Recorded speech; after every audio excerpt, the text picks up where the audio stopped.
This video is about how to inspire yourself, because I know a lot of people deal with artist block and just a lack of inspiration or ability to get the right idea or have the right start, take the first step. And decided to pull a video together of showing you things that will possibly inspire you, or at least give you right first step to inspiring yourself, or going out and just doing the right thing that'll give you the right ideas for whatever project you need to do. Okay, so the many ways you could inspire yourself. I have some examples right now. You could scan leaves. If you have a scanner, you could take anything in the freaking world and scan it onto your computer and Photoshop it and then print it and then paint it and then clip it out. And you could take, yourself or something, or go to a vintage store, or just go to a random store, go to a garage sale. Pick one thing out, less than $5 or whatever, because I like cheap, because cheap is good, and you don't have to buy inspiration for much more than a penny. Usually it's free. And take it home and draw it in 10 different ways, or create it in 10 different ways, like paint it in watercolor, paint it in oil, paint charcoal, You could, this will get you noticed, you could take a little frame, little matting frame or whatever, carry it around, like find a place and carry it around, and like go to a forest and carry it around and be like, Well, a more modern thing to do is bring a camera, because if you like the framed image, you could just take a picture and save it. You're stuck on a phase. Wear it out. Do it. Get it out of your system. Do it over and over and over again, because not only will I create an inventory, because you want to create an inventory, or maybe you don't, but it's nice to make an inventory, because then you can say, look what I did. This was a phase. Pablo Picasso had a phase. It was called the blue phase. Monet had different phases with different colors, but that was due to color blindness. And you could just get it out of your system and have a lot to show for yourself later on, if that's your goal.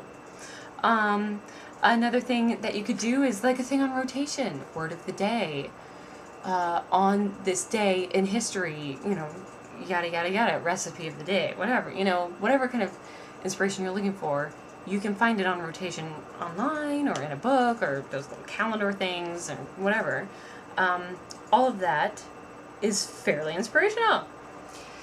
This video is mainly for artists and creative people who, person who just wants to write something or blog about something or whatever, or someone who just is bored and wants something in their life and they don't know what it is. Creative, crafty, artsy stuff just seems to fill that so well, and I think a lot of it has to do with the fact that you create, you interpret something you see that you like, and you can pinpoint exactly what it is that you like.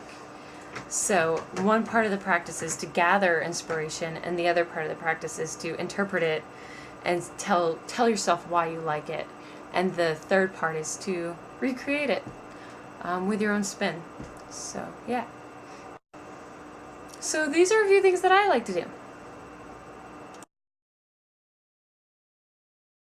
First, I like to wake up at 6 a.m. and pound a gallon of coffee, and then I'd like to go to festivals, local festivals. As you can tell, I live in Marin County.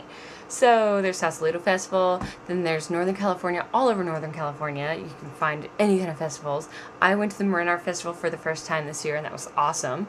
So I highly recommend it.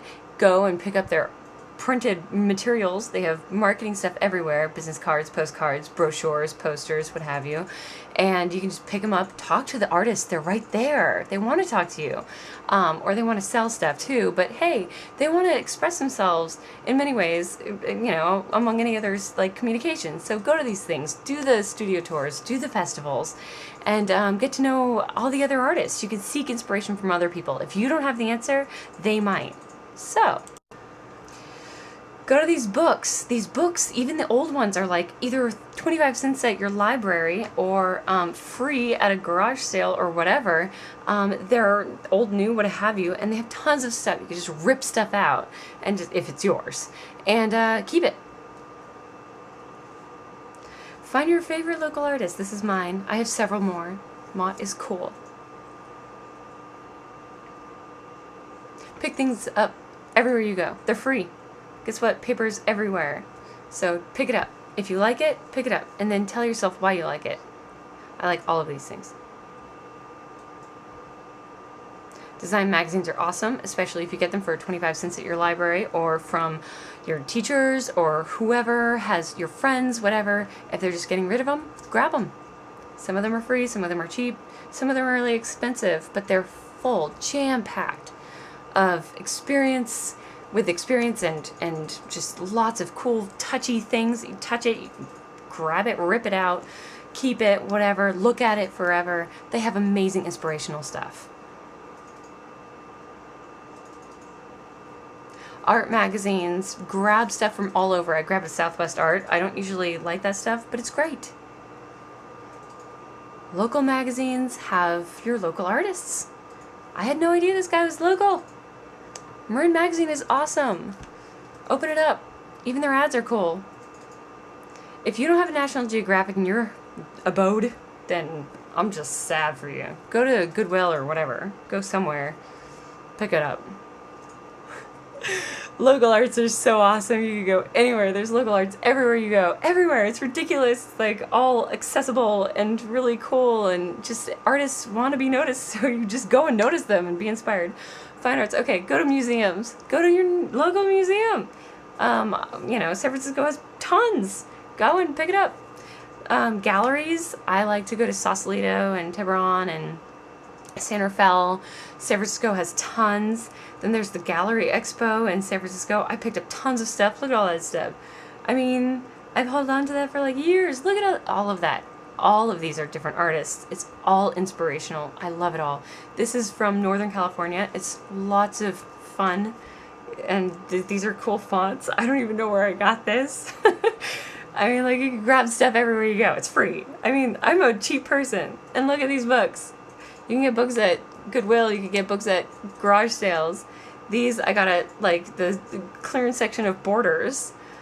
Flip through it. The Artist's Way I highly recommend. It'll help you if you're a serious artist. Art and Fear will help you too. It'll help you get over your fear of yourself and others.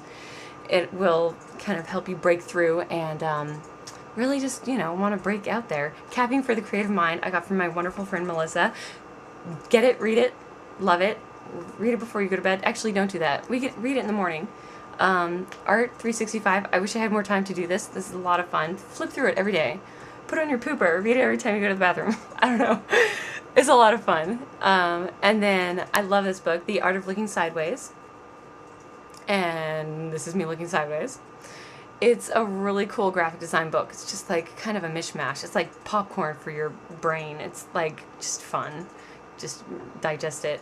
I got this book just to like do some exercises, and it keeps your mind whirring. It keeps you going. It's a lot of fun. This book is awesome. I highly recommend it. It's just a lot of fun. That's all I'm gonna say. You have to go buy it. You have to. It's what, $20? Nothing. Other random stuff includes these solar things. Put stuff on it, see what patterns you make. Maybe it'll inspire you. Materials. Grab materials. Materials are cheap if you can go to the right places. This was like a gift from someone. It was so beautiful. I have it. This is like material that I got. You can get like a quarter of a yard for, what, $2 at a material store. Look at all these materials. Like, I haven't even done anything with these things, and they're awesome. And this was once a curtain. And I've scanned it, I've drawn it, and I've incorporated it in many things. Collect your inspirations on the wall. Make a board, put all your stuff on there that you like. This will remind you of all of your principles. Follow your bliss. Don't obey all the rules. These are pieces of paper for scrapbooking. I grabbed them because I was scrapbooking, but the paper is good. Gift wrap, if you like it, keep it. For scanning and collaging, I have a second board for inspiration, including my art and others. Look at our fridge. It's a mess. It's awesome. It inspires me every time I'm hungry. Now, making stuff. Get index cards. Blank. Fully blank. No lines. Watercolor it and then write all over it. And make a whole series. Pieces of paper. Write down little ideas on each piece of paper and pick a different one each day. The past idea helps you in the present of a dry spell. Promise yourself to throw away an entire sketchbook. Rip it out. And that way you make mistakes and you won't care. Get a chalkboard, draw stuff out, erase every single picture.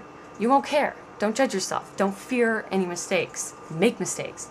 Go around, take pictures everywhere you go. Get a small camera, put it in your purse, put it in your pocket, whatever. Fill your books, your bookshelves with pictures. Only the ones that inspire you. You know, look back over them whenever you want. I like landscapes, and this has worked for me big time. Get a journal. Write down stuff. Brainstorm. Do poetry. Do just words. Do whatever that inspired you that day. Just write it out. Type it out. Whatever. I do a lot of brainstorming, so I make lots of lists. I'm a lister. Go ahead and get old art and recreate it your own way, you know? Take scrap photos that you hated and cut them out and recreate it. Make yourself a business card. See what it would look like. Have fun. Talk to other artists. This is really important. This is how I learned about Zentangling from my great friend Stephanie. Thank you so much. Go online, obviously. Find local galleries, find local studios, find local artists. Go out there, forge ahead. Facebook. I asked my friends what inspired them. I got some really good ideas. Flickr. Go to Flickr. Search for chicken. I don't care. Search for whatever. You'll get millions of pictures. Millions. Find local stores that'll help you out with your art supplies or what have you. And then just go ahead. There you go. I hope this helped. The last thing is, don't get frustrated. If you get angry, close off. You want to stay open and keep an open mind and just be like a little kid, you know, like you're going back to the playground and you have wide open eyes and you're ready to play with everything in the world and just kind of take it all in. I don't know. If you start out angry or resentful or whatever, you know, it's just going to be a wall. And you probably got in a dry spell with a wall of negative thoughts in the first place. And if you can't get past that, I suggest Art and Fear, once again. Anyways, life's a feast. Bon appetit!